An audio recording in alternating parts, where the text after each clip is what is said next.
کہنے لگا کہ مولانا صاحب پہلے نبی آئے پھر بھی آپ کا نبی کیسے بڑھ گیا؟ پہلے 1.25 لاکھ آئے تو عزت عظمت رفعت بلندیاں کیسے نبی کی آپ کے بڑھ گئی؟ میں نے کہا نا عقیدہ غلط نہ کرو، ہماری محبت کو کسی بند گلی میں نہ لے جاؤ۔ میں نے کب کہا ہے کہ نبیوں کی وجہ سے بڑی ہے؟ میں نے کب کہا ہے کہ آدم کی وجہ سے بڑی ہے؟ میں تو یہ کہتا ہوں کہ سب کی میرے محمد کی وجہ سے بڑی ہے۔ مجھے کہنے لگا مجھے فرق بتائیے باقی نبیوں میں اور آپ کے نبی میں فرق کیا ہے؟ سنا دوں ذرا برکت سے کہیں سبحان اللہ۔ میں نے کہا ذرا بتاؤ کہ کیا بتاؤں؟ کہنے لگا ہمارے نبی اور آپ کے نبیوں میں فرق کیا ہے؟ میں نے کہا بات ہے اگر موازنہ ہی کرنا ہے، موازنہ بنتا ہی نہیں، کہاں باقی نبی اور کہاں میرے محمد، کہاں باقی رسول کہاں میرے محمد، کہاں باقی پیغمبر کہاں میرے پیغمبر۔ کہنے لگا پھر بھی بتائیے۔ میں نے کہا آؤ حضرت موسیٰ کے در پہ چلتے ہیں۔ انہوں نے اللہ سے دعا کی رب اشرح لی صدری ویسر لی امری واحلل عقدۃ من لسانی یفقہوا قولی۔ میں نے کہا مطلب کیا ہے؟ آج کے زمانے کا ہر بچہ، ہر اسٹوڈنٹ، ہر پڑھنے والا، ہر علم حاصل کرنے والا یہ دعا صبح کو شروع کرتا ہے کہ اے ربا میرے سینے کو کھول دے۔ حضرت موسیٰ نے اللہ سے التجا کی، اللہ رب العزت سے مانگا، اللہ کا ترلا کیا کہ اے ربا میرے سینے کو کھول دے۔ لیکن جب بات محمد کی آئی میرے محمد کو مانگنا نہیں پڑا، میرے محمد کو کہنا نہیں پڑا۔ اللہ کے قرآن نے خود ہی کہہ دیا الم نشرح لک صدرک، اے محمد ہم نے آپ کے کہے بغیر آپ کے سینے کو کھول چھوڑا ہے۔ وَرَفَعْنَا آگے بڑھ رہا۔ حضرت موسیٰ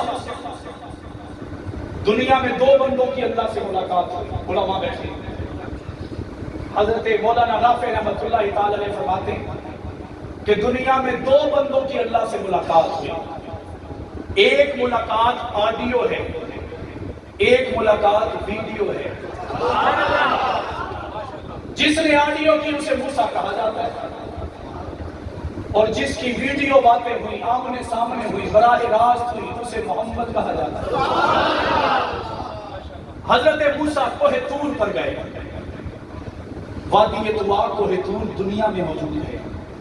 حضرت موسیٰ وادی طوا میں داخل ہوئے، اللہ رب العزت سے ہم کلام ہوئے، کہو سبحان اللہ۔ ہم مانتے سب نبیوں کو ہیں لیکن بات صرف محمد کی مانتے ہیں۔ کوہ طور پر اللہ سے ہم کلام ہوئے، اب عشق بڑھ گیا۔ میری ذات کی کوئی بات نہیں، اللہ کے قرآن کی بات ہے جو اللہ نے کس سے باقی نبیوں کے لکھے ہیں، درج کیے ہیں۔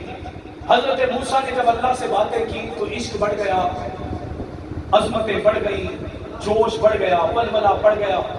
حضرت موسیٰ نے اللہ سے دعا کی ربی ارینی، ربی اس کا مطلب کیا ہے؟ علماء نے فرمایا کہ اس کا مطلب ہے موسیٰ نے کہا ربا میں آپ کو دیکھنا چاہتا ہوں۔ اور بولو یار میرا عشق بڑھ چکا ہے، اب باتوں تک بات نہیں رہے گی، میں آپ کا دیدار کرنا چاہتا ہوں۔ آگے سے اللہ کا قرآن جواب دیتا ہے قال لن ترانی، قال لن ترانی۔ مولانا ضیاء القاسمی فرمایا کرتے تھے اللہ نے آکھیا ہو رہا ہے کہ اے موسیٰ تیرے اندر وہ آنکھ ہی نہیں، تیرے اندر وہ آنکھ ہی نہیں تو رب کو دیکھ سکے۔ لیکن جب بات آمنہ کے در یتیم رسالت پناہ کی آئی، حضرت جبرائیل آ گئے، آ کے کہنے لگے اے آمنہ کے در یتیم آج اوپر جانا ہے، کیوں جانا ہے؟ اللہ نے بلایا ہے، کیوں بلایا ہے؟ اللہ حضرت جبرائیل نے کہا اے اللہ کے لاڈلے مجھے نہیں پتا، مجھے تو میرے رب نے کہا ہے جاؤ میرے محبوب محمد کو عرش پہ لے آؤ، کیونکہ خدا نے محمد سے ملاقات کر لی ہے۔ وَرَفَعْنَا آگے بڑھتے ہیں۔ حضرت موسیٰ چونکہ ہر نبی کی اتنی آپس میں مشابہت ہے، آپس میں تکامل ہو سکتا ہے، میں حضرت موسیٰ کی پھر بات کرنا چاہتا ہوں کہ علماء بیٹھے ہیں کہ جب حضرت موسیٰ کوہ طور پر جانے لگے ان کے پاؤں میں جوتا تھا، کیا تھا؟ وہ جوتے سمیت داخل ہونے لگے۔ اللہ کا قرآن کہنے لگا سورۃ طٰہٰ ہے 16واں سپارہ ہے کہ فخلا نالی، کیا کہا؟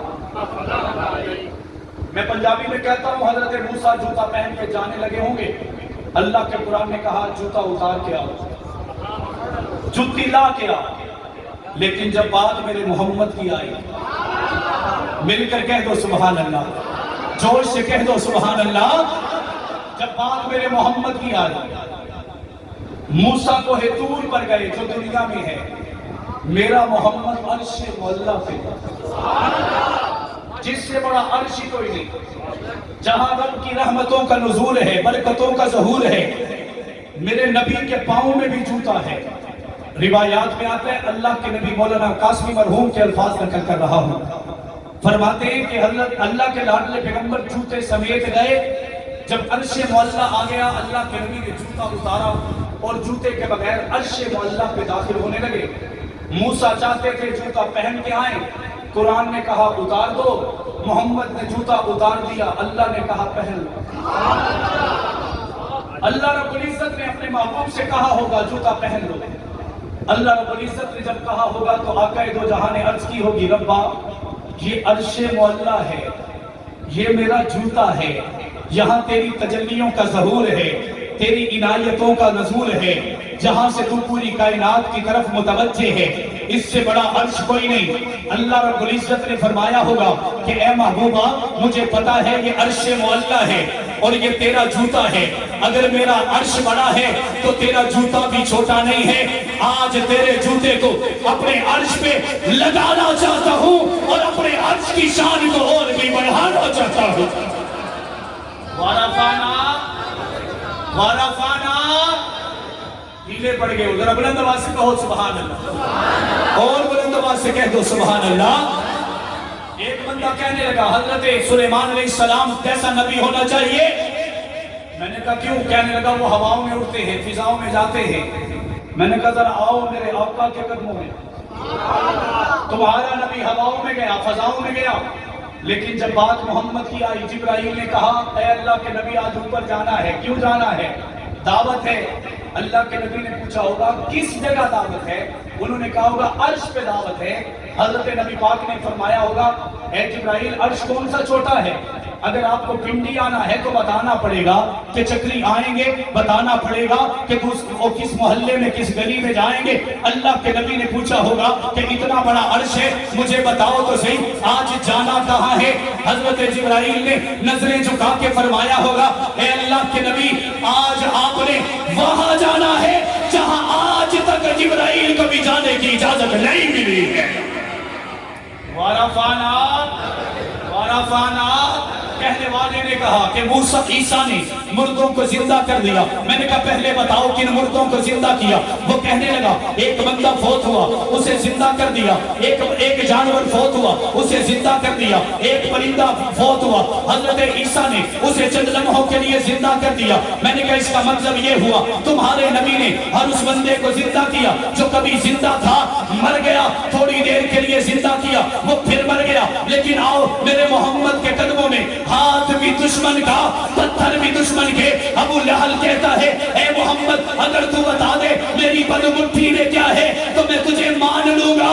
میرے محمد نے فرمایا اے ابو جہل میں بتاؤں کہ میں کون ہوں؟ تیری بد مٹھی میں بتائے کہ میں کون ہوں تو پھر پتھر نے کلمہ پڑھ کے بتا دیا لا الہ الا اللہ محمد الرسول اللہ۔ میں نے کہا جو پتھروں کو زندہ کر دے اسے محمد مصطفیٰ کہتے ہیں۔ اس عنوان پر آخری جھلک اور آگے بڑھ رہا ہوں۔ حضرت ابراہیم اللہ کے پیغمبر ہیں، ان کے سارے ثواب کے لیے بلند آواز سے کہہ دیں سبحان اللہ، بلند آواز سے کہہ دیں۔ انہوں نے اللہ رب العزت سے ایک دعا کی، قرآن بھی اسی کو نقل کر رہا ہے کہ ربنا وابعث فیہم رسولا، ربنا وابعث فیہم رسولا۔ انہوں نے فرمایا کہ اللہ مجھے پتا ہے تیرے خزانے میں ایک چیز خزانہ ہے جسے محمد کہتے ہیں، وہ بولو یار، جسے محمد کہتے ہیں۔ ابراہیم کی دعا ہے، علماء تشریف فرما ہے، تائید چاہوں گا، پوری سپورٹ چاہوں گا کہ اے ربا مجھے پتا ہے تیرے خزانے میں ایک چیز خزانہ ہے جسے محمد کہتے ہیں. میں ابراہیم بھی تیرا لاڈلا ہوں، قریبی ہوں، رفیق ہوں، حبیب ہوں. تو میں تیرے سے التماس کر رہا ہوں، منت کر رہا ہوں، سماجت کر رہا ہوں کہ اے آقا، اے ربا، اس محمد کو میری نسل میں پیدا کر دے. بلند آواز سے اور بلند آواز سے. اگلی بات آپ کی مرضی کی آنے والی ہے کہ حضرت ابراہیم نے اللہ سے محمد کو مانگا، اللہ نے قبول کر لیا، لیکن کب؟ ابراہیم نے اللہ سے محمد کو مانگا، درمیان میں 18,000 نبی آئے. کتنے نبی آئے؟ 18,000 نبیوں کے بعد نبی ابراہیم کی دعا قبول ہوئی. اور اگر زمانے کے لحاظ سے دیکھا جائے، ایک بندے نے بتایا، ایک عالم دین فرما رہے تھے، ہزاروں سال گزر گئے کہ ابراہیم کی دعا قبول ہوتے ہوتے. میں پھر پڑھ رہا ہوں کہ ابراہیم نے اللہ سے محمد کو مانگا، 18,000 نبی آ گئے، ہزاروں سال گزر گئے، پھر محمد ابراہیم کی نسل میں پیدا ہو گئے. تو کہنے کا مقصد یہ ہوا کہ ابراہیم نے محمد کو مانگا، ہزاروں سال لگ گئے، میرے محمد نے عمر کو مانگا، اسی دن آ گئے. میرے محمد نے عمر کو مانگا، اسی دن آ گیا، کیونکہ وارا فانا. اب اگلی توجیہ دیکھیے کہ حضرت مولانا قاسم نانوتوی سے کسی نے سوال کیا کہ ابراہیم کو کیا ضرورت پڑ گئی اللہ سے محمد کو مانگنے کی، کیونکہ وہ خود خلیل ہیں، حبیب ہیں، رفیق ہیں، اللہ کے لاڈلے ہیں، منٹھار ہیں، دلدار ہیں. تو انہوں نے بڑا خوبصورت جملہ فرمایا. قاسم نانوتوی رحمہ اللہ فرمانے لگے کہ اللہ سے ابراہیم نے محمد کو اس وجہ سے مانگا کہ محمد کے آنے سے ابراہیم کی شان اور بڑھ جائے. ابراہیم کی شان اور بڑھ جائے. میں نے کہا پھر مجھے یہ کہنے دیجئے، ابراہیم نے اللہ سے محمد کو مانگا کہ شان بڑھ جائے، میرے محمد نے عمر کو مانگا کہ اسلام بڑھ جائے. اور پھر ایسا ہی ہوا، ابراہیم کی شان بڑھ گئی. اور ہر بندے کو اس سوال کا جواب آتا ہے، غور نہیں کرتا، فکر نہیں کرتا، جاننے کی کوشش نہیں کرتا. کسی کہنے والے نے پوچھا کہ ابراہیم کی شان محمد مصطفیٰ صلی اللہ علیہ وسلم کی ان کی نسل میں آنے سے کیسے بڑھے؟ ذرا سبحان اللہ کہیں تو بتاؤ. سارے مل کر کہہ دیں سبحان اللہ. حضرت ابراہیم علیہ السلام نے اللہ سے کہا کہ اے ربا، میری نسل میں محمد کو پیدا کر. اللہ نے پیدا کر دیا، اب شان کیسے بڑھے؟ ہر بندے کو سوال کا جواب آتا ہے، ہر صبح میں، شام میں، دن میں، رات میں، خوشی میں، غمی میں، شادی میں، بیاہ میں، ہر صبح میں، ہر رات میں، ہر دن کے اجالے میں، رات کی تاریکی میں. آج محمد کی امت کے لوگ ایک دعا کرتے ہیں، اللہم صلی علی محمد وعلی آل محمد کما صلیت علی ابراہیم وعلی آل ابراہیم انک حمید مجید. اللہم بارک علی محمد وعلی آل محمد کما بارکت علی ابراہیم وعلی آل ابراہیم انک حمید مجید. میں نے کہا اے چکری کے لوگوں، ذرا جواب تو دو نا، یہاں پہ آدم کا ذکر کیوں نہیں ہے؟ شیس کا ذکر کیوں نہیں ہے؟ یوشع کا ذکر کیوں نہیں ہے؟ حضرت نوح کا ذکر کیوں نہیں ہے؟ حضرت موسیٰ و عیسیٰ کا ذکر، اسماعیل کا ذکر کیوں نہیں ہے؟ تو پھر وجہ پتا چل گئی، امت محمدیہ ہے، لیکن ان کے لبوں پر اللہ نے ابراہیم کے درود کو جاری کر کے قیامت کی صبح تک کے لیے ابراہیم کی شان کو بھی بڑا چھوڑا ہے، محمد کے مقام کو بھی بڑا چھوڑا ہے. اور عمر کے آنے سے اسلام کیسے بڑھا ہے؟ نبی پاک ایک چھوٹے سے کمرے میں بیٹھ کر چھوٹے سے سوراخ سے خانہ کعبہ کو دیکھ لیں. عصر کی نماز کا وقت ہے. عمر نے کہا اللہ کے نبی اذان ہو گئی، چلو نماز پڑھتے ہیں. اللہ کے نبی نے فرمایا وضو کرو پھر پڑھتے ہیں. وضو کر کے آ گئے. اللہ کے نبی نے فرمایا چلو سب بندی کرو پڑھتے ہیں. حضرت عمر نے عرض کی یا رسول اللہ، کہاں اس کمرے میں ایک چھوٹی سی جگہ پہ؟ اللہ کے نبی نے ہاں فرمایا، ہاں کیا کعبہ ہمارا نہیں؟ ہمارا ہے، لیکن تیری قوم ہمیں وہاں جانے نہیں دیتی، وہاں نماز پڑھنے نہیں دیتی، وہ مارتی ہے، دمکاتی ہے، ظلم کرتی ہے، تشدد کرتی ہے. حضرت عمر نے اللہ کے نبی سے عرض کی یا رسول اللہ، اگر آج میرے آنے کے بعد بھی چھپ کر نماز پڑھنی ہے تو عمر کے آنے کا کیا فائدہ؟ میں نے کہا پھر مجھے یہ کہنے دیجئے جو ساری کائنات کا ہاتھ پکڑ پکڑ کے حشر کے میدان میں جنت کا سفر کرواتے نظر آئیں گے. میں نے کہا کہ جو ساری کائنات کا ہاتھ پکڑ کے چلے اسے محمد مصطفیٰ کہا جاتا ہے, اور جو اسی محمد کا ہاتھ پکڑ کر کعبے کی طرف لے جائے اسے خطاب کا بیٹا عمر کہا جاتا ہے. میں نے ایک حدیث میں تلاوت کی, اس کی تفصیل اور بات ختم. حدیث ہے خیر القرون کرنی, آپ بھی پڑھ لیں, خیر القرون کرنی. اللہ کے نبی نے فرمایا کہ میرا زمانہ خیر کا زمانہ ہے. ایسا ہے یا نہیں؟ نبی کا زمانہ خیر کا ہے یا نہیں؟ لیکن مجھے یہ بات ہضم نہیں ہوئی. اللہ کے نبی کی حدیث ہے. کیوں؟ کیونکہ میرے اکابر نے فرما دیا کہ سب سے پہلے مشیت کے انوار سے نقش روئے محمد بنایا گیا, پھر اسی نقش سے لے کے کچھ روشنی بس میں کونوں مکان کو سجایا گیا. اس کا مطلب ہے کہ کائنات کی ساری روشنی اجالے میرے نبی کی وجہ سے ہے, اور نبی فرما رہے ہیں کہ خیر کا زمانہ میرا مجھ محمد کا زمانہ ہے. تو نبی کا زمانہ تو صرف مکہ کا زمانہ ہے, مدینہ کا زمانہ ہے, ہجرت کی رات میں راستے کے سفر کا زمانہ ہے, بدر و احد خندق و خیبر تبوک و یرموک و موتا ذات و رکاس العشیرہ بیر معونہ حملہ الاسد اور حنین اور حدیبیہ کا زمانہ ہے. تو نبی کے یہ الفاظ مجھے سمجھ نہیں آئے. میں نے اپنے والد شہید مورخ اسلام سے سوال کیا کہ اے ابا جان, نبی فرما رہے ہیں کہ خیر القرون کرنی, لیکن نبی تو پوری کائنات کے لیے رحمت ہے. اگر نبی کے زمانے کے لحاظ سے دیکھا جائے تو صرف مکہ, صرف مدینہ, صرف سفر اور صرف جہاد کے میدان, صرف انہی جگہوں کا زمانہ خیر کا زمانہ ہے. میرے والد نے جواب دیا آپ کے لیے وہ تحفہ ہے. والد فرمانے لگے اسی حدیث میں ایک لفظ ہے کرنی. کیا لفظ ہے؟ کیا لفظ ہے؟ میں نے کہا سمجھا نہیں. فرمانے لگے اس کرنی میں جو کاف ہے یہ صدیق کی ہے. ایسے نہیں, سارے بلند آواز سے زور کے ساتھ کہہ دے سبحان اللہ. میں نے کہا میں نہیں سمجھا. فرمانے لگے اس کرنی کا مطلب ہے میرا زمانہ. اب نبی فرما رہے ہیں خیر کا زمانہ میرا زمانہ.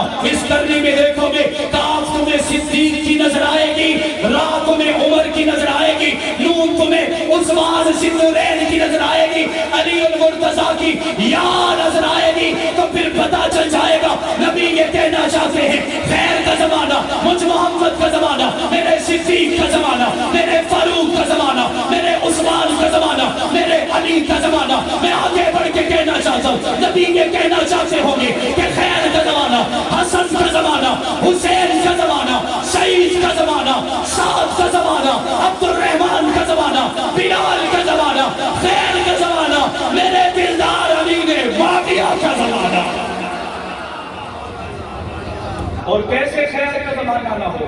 میں نے کہا پھر میں نبی کی خدمت میں یہ خدمت اقدس میں یہ کہنا چاہتا ہوں اے آقا آپ کا صرف زمانہ ہی بہترین نہیں ہے, آپ کا تو مسکرانا بھی بہترین ہے. جو محبت میں بیٹھا ہے کہنا سبحان اللہ. اے آقا آپ کا صرف دنیا میں آنا ہی بہترین نہیں ہے, زمانے میں جانا بھی بہترین, مکہ میں آنا بھی بہترین, مدینہ میں جانا بھی بہترین, بدر و احد خندق و خیبر الى آخری ہی جنگوں کے میدانوں میں پہنچ جانا بھی بہترین, مسجد نبوی میں آنا بھی بہترین, مسجد حرام میں پہنچ جانا بھی بہترین, نمازوں کا سکھانا بھی بہترین, جہاد پہ لے جانا بھی بہترین, تلوار اٹھوانا بھی بہترین. میں نے کہا آگے بڑھ کے کہنا چاہتا ہوں بلال کو کلمہ پڑھانا بھی بہترین, اسی بلال کو کعبے کی چھت پہ چڑھا جانا بھی بہترین. عرفانہ. اور پھر مزے کی بات ہے, بات ختم کرنے لگا کہ اللہ کے لاڈلے پیغمبر کا ہر چیز بہترین ہے یا نہیں؟ ہے یا نہیں؟ بلند آواز سے ہے یا نہیں ہے؟ پھر نبی کے ساتھ جو جڑ گیا, ایسے نہیں, بلند آواز سے نبی کے ساتھ جو جڑ گیا ہر وہ بندے کی عظمت بھی بہترین. جیسے میں بتانے لگا ہوں, میرے والد شہید فرماتے ہیں میں نے تورات کو پڑھا, اللہ کے قرآن کی ایک آیت کا کچھ حصہ ہے مثلہم فی التوراۃ و مثلہم فی الانجیل. میرے والد شہید فرماتے ہیں کہ جب میں نے یہ حصہ پڑھا اسی وجہ سے میں نے تورات کے سینے کو کھولا. تورات موسیٰ پہ نازل ہوئی، لیکن حیرت کی انتہا تب نہ رہی کہ موسیٰ کی کتاب ہے، اسی کا تذکرہ ہو، اسی کے ڈنکے بجے، اسی کے نعرے لگے.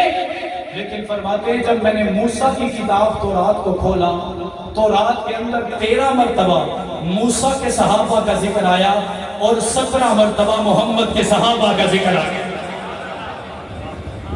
فرماتے ہیں میں نے زبور کو پڑھا جو حضرت داؤد پہ نازل ہوئی.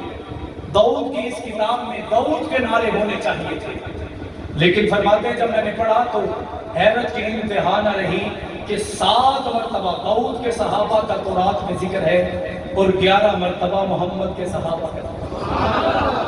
انجیل کو پڑھا گیا جو حضرت عیسیٰ پہ نازل ہوئی. آج بھی عیسائی پوری دنیا میں اپنی زیادہ تعداد ہونے کے دعوے دار ہیں.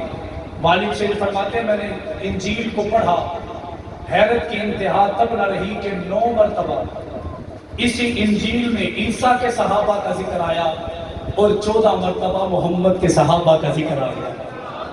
میں نے کہا پھر مجھے یہ کہنے دیجئے، میں نے صحابہ کے سینوں میں دیکھا، مجھے قرآن نظر آ گیا. جوش کے ساتھ، محبت کے ساتھ. میں نے صحابہ کے سینوں میں دیکھا، مجھے قرآن نظر آ گیا. میں نے قرآن کے سینے میں دیکھا، مجھے محمد کے صحابہ نظر آ گئے.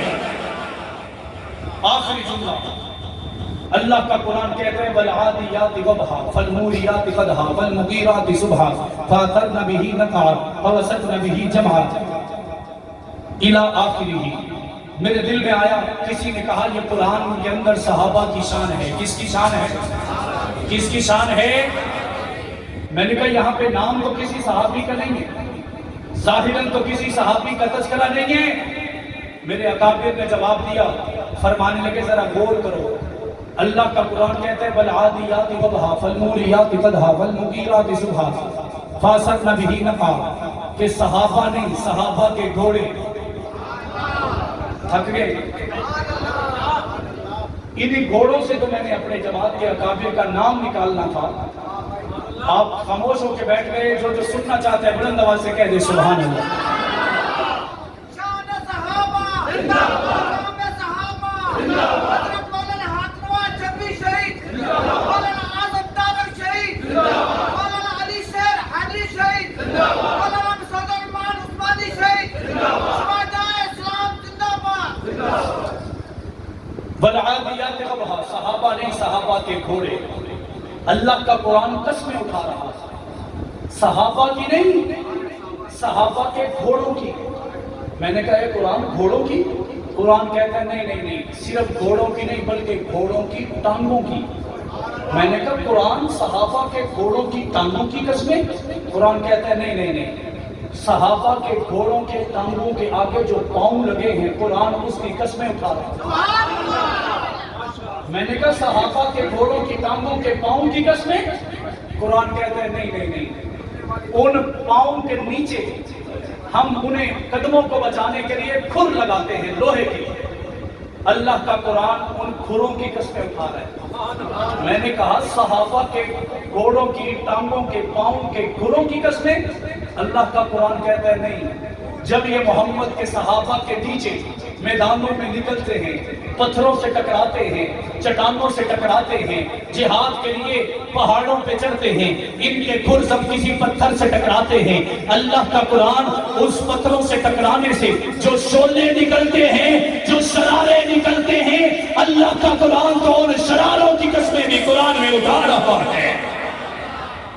میں نے کہا جب شراروں کی قسمیں قرآن سے اٹھائی گئی، حق نواز نے اٹھائی تو کون سا جرم کر لیا؟ اظہار نے اٹھائی، کون سا جرم کر لیا؟ اظہار اور مختار نے اٹھائی، کون سا جرم کر لیا؟ اعظم طارق اور علی شیر حیدری، ضیاء الرحمان فاروقی اور مسعود الرحمان عثمانی نے صحابہ کی قسمیں اٹھائی تو کون سا جرم کر لیا؟ یہ پیغام مجھے قرآن سے ملا ہے، نبی کے فرمان سے ملا ہے، اللہ کی ذات سے ملا ہے. تو پھر میں پیچھے کیسے ہٹ جاتا، چھوڑ کے کیسے چلا جاتا، اپنے آپ کو قربان کیسے نہ کرتا؟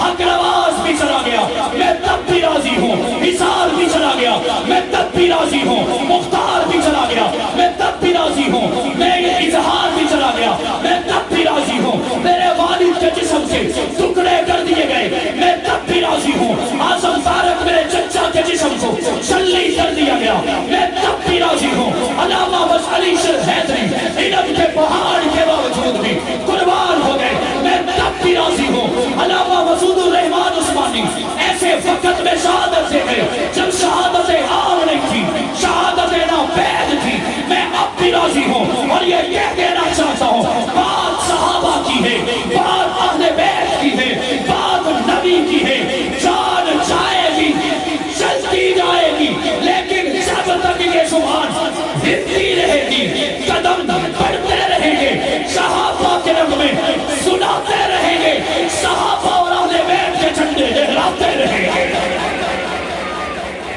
ساتھ چلیں گے، ساتھ چلیں گے، پیچھے تو نہیں ہٹیں گے، چھوڑ تو نہیں جائیں گے، خفا تو نہیں ہو جائیں گے۔ اگر نبی کے صحابہ کے لیے 24 اکتوبر کو اسلام آباد جانا پڑا تو جاؤ گے، بھرپور طریقے سے پہنچو گے، قافلے کی شکل میں جاؤ گے۔ تو میرے والد کہا کرتے تھے، تم ایسا کرنا، کوئی جگنو کوئی ستارہ سنبھال رکھنا، تم ایسا کرنا، کوئی جگنو کوئی ستارہ سنبھال رکھنا، میرے اندھیروں کی فکر چھوڑ، بس اپنے گھر کا خیال رکھنا۔ وآخر دعوانا الحمدللہ۔